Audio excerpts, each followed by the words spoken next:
a more positive note, um, obviously on Tuesday, our friendship group, we went to go see Akala, who is a musician, he's a writer, he's an activist. He's kind of annoying actually because he's like multi-talented, isn't he? He's like so multi-talented. Yeah. He was hosted by Miss San Harriman, who is just an exceptional human. I came across him first at work because he presented at a work event, and he just talked with so much empathy and compassion about humanity and community. But anyway, it was called State of the Union. Yeah, maybe you could talk a bit about it, Fab, so people know. Yeah, I think the thing that I guess really stuck with me was the fact that not only were so many people there, but it felt like it was such a broad spectrum of people who, I think we talk to each other and we talk in our friendship group and we kind of wonder if that's all there is of like sort of people that think like us, people that, want a better future, that have progressive ideals, that want a sort of, radical solutions, but are also kind of in a weird way still part of the system. We still, you know, have our 9 to 5s and, you know, go about our daily lives and wonder, what's going on.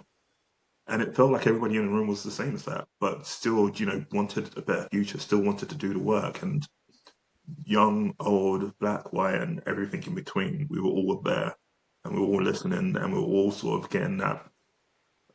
Maybe it was confirmation, just that actually, to the point of this podcast, you're not crazy.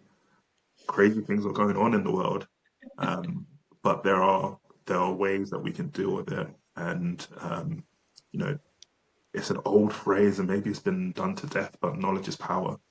And so, keep educating yourself.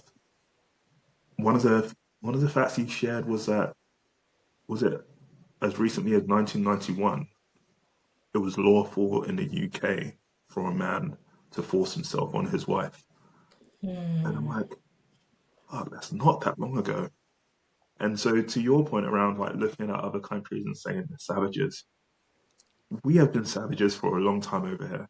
Like we can't look at ourselves and think that we're the most dignified and pristine and morally correct nation on the planet.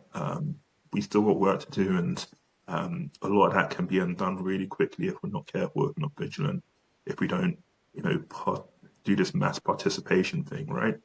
So, yeah, I mean, look, there was a number of things that were said in it, and I'm like, I'm not as intelligent as him, so I can't recall it all. But it was good to go to. I don't know what you took from it. No, as as you were talking, I was thinking like one point that he raised, which again, like the core thing for me with Akala that I think I love about him so much is he exactly as Fabian says, knowledge is power. He's so knowledgeable. He clearly reads a lot. His mind is kind of like a steel trap, so he just remembers all these facts, and you're like, oh my God.